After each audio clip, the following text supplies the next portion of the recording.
Hi everybody, it's Jody from New Kingdom Trailriders once again, and this is my buddy Tank. And today we're going to talk to you a little bit about body parts of a horse.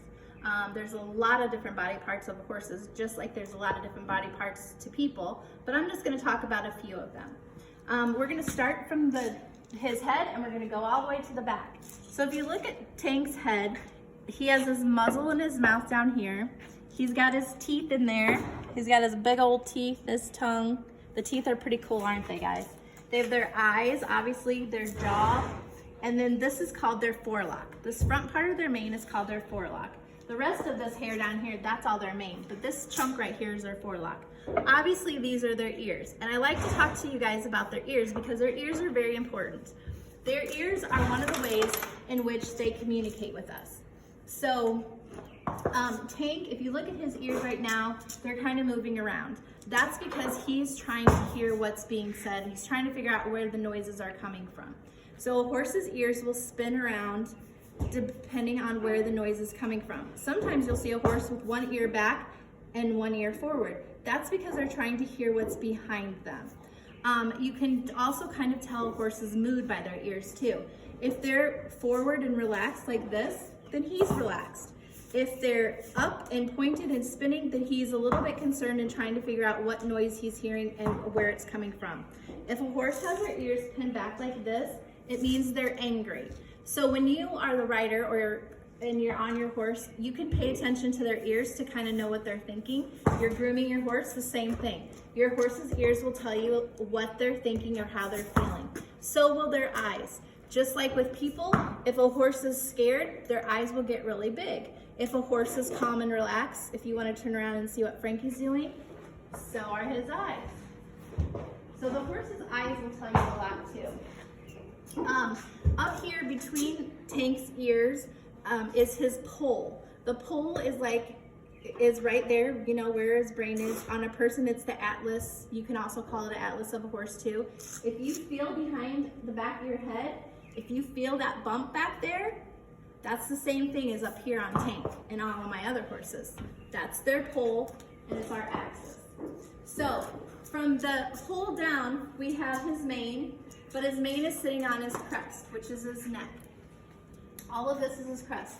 Here's his shoulder. This bone right here, that's his withers.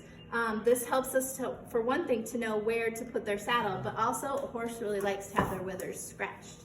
From their shoulder, they have their elbow. So a horse's leg is really different than a person's. Where we have our arm on one limb and then we have our leg on another limb, their front legs have parts of their arm and their leg all in one. So he's got a lot of flies. Back here is his elbow. This is where his elbow is back here. This would be his forearm, and then this down here is his knee. So he's got it all on where I have my elbow, my shoulder, my elbow, my forearm, and then my knee. He's got it all on one. I'm going to skip to back here because back here, you'll see this curve right here. That's kind of like your elbow, but on a horse in the back, it's called his hock. That's his hock, but it works like an elbow does. And then his knee up here works like a person's, I don't know if I can get him to raise his foot or not. He's kind of stuck. Yep, there you go. So you see how that bent like that? It bends just like a knee. This is his stomach. If you rub your hands across your belly like this, you can probably feel your ribs. If I rub my hand across here like this on Tank, I can feel his ribs also. That's where his ribs are. This is his belly. Horses are like dogs and they like to have their bellies rubbed too. This area right here is the girth area down here. That's another important part because the girth is a piece of equipment of our tack that we use also. It's the belt that holds the saddle on. It connects from one side of the saddle to the other. And it's very important that when you put your saddle on, you're not putting your girth back here. You're putting your girth up here around the girth area of the horse. This is his back, his loin, and then we're going to talk about his tail too. So this is his tail. From here to here is hard. It's solid. There's a bone and cartilage. There's cartilage in there. So that's solid. But this part is just like us with our hair. It's more loose like that. But he's got cartilage all the way down to here with his. The other thing is his feet. So these are called hoofs, and they're like toenails. So there's something that we have to keep cut and keep trimmed, just like on a person. We have to keep our nails trimmed and cut also. So we have a gentleman who comes to the barn every 6 weeks called a farrier. And that farrier will make sure that his feet are in good shape. Like right now, he's got a big chunk out of it. That's because our farrier is coming this week. Once the farrier comes, he will clip all around his hoof, and he will file it with a big file and get it nice and even for him so it's easy for him to walk on. The other thing is horses have those big teeth I showed you. Well, we also have to have a horse dentist. So we have our vet comes and she will work on their teeth. She'll file them down. It's called floating, and make sure that their teeth are in good health and that none of them are too big and poking inside of their mouth or causing them any problems, because their teeth are very important to them. It's how they can get their grass and how they can eat. The other thing I want to talk to you guys about horses with him out here is size. So I showed you guys all the different sizes of our horses in the last video. We had our mini horse Husker, our pony, and then we had Stormy and Tank, who are two of our biggest horses. To measure a horse, or if you hear somebody talking about a horse's size, they'll say, this horse is 15 hands high. This horse is 18 hands high. And you're like, hands high, what is that? Well, it's easy. If a man were to measure his hand from here to here, most average men, that's 4 inches. So back in the day, they would use their hands to measure a horse and go by 4 inches. And they would start at the bottom, put their hand down, put their other hand on top, and just keep going up all the way to their withers. And however many hands they would go, they would then determine how many inches tall the horse was. So if a horse was 10 hands high and a hand is 4 inches, how high would that horse be? So let's think about it. A hand is 4 inches and the horse is 10 hands high. It would be how many inches? Can you figure that math out?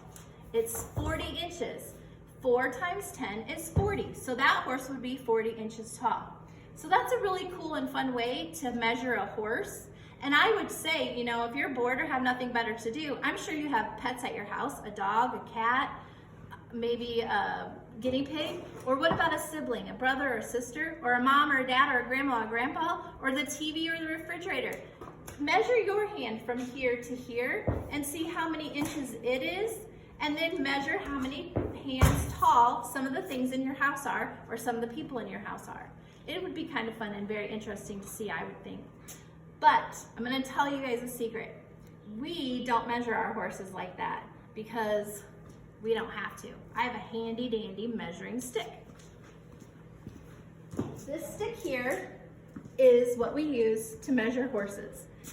It's a lot easier than using your hands, but it's measured the same as a hand, 4 inches in between. So like on a regular ruler, it would be 12 inches equal a foot. This is 4 inches equals a hand. And so I'm gonna measure Tank so you guys can all see how tall Tank is. What you do is you put it right next to Tank, and then you have to adjust it so you can get it to move. It's kind of old. Here we go. Put it down, and then you want it to go right to the top of his withers, like this. So Tank, if you look, he's not 15 hands because it's taller, but he's not 17 hands. He's 16 hands, and it would be 1, 2. So 16 hands and 1 inch. So he's 16.1 hands tall. And there are some horses that are 18 hands tall. That would be a big horse. Those are usually your Clydesdales or your Belgian horses that are that big. Tank and Stormy are our biggest horses, and they're both around the 16 hand mark. Husker and our minis are probably closer to, I would say maybe 4, they're not very tall at all. And Duke hates this, so I don't know how tall he is. That is all I have about the horse's body and a little bit of extra information about them. And I hope you guys learned a lot about horses within the 3 videos that we've had. And if you ever get the opportunity to come out and visit us at New Kingdom Trailriders, I'd love to have you. Check out our website, www.nktriders.org. Have a great summer, everybody. Bye.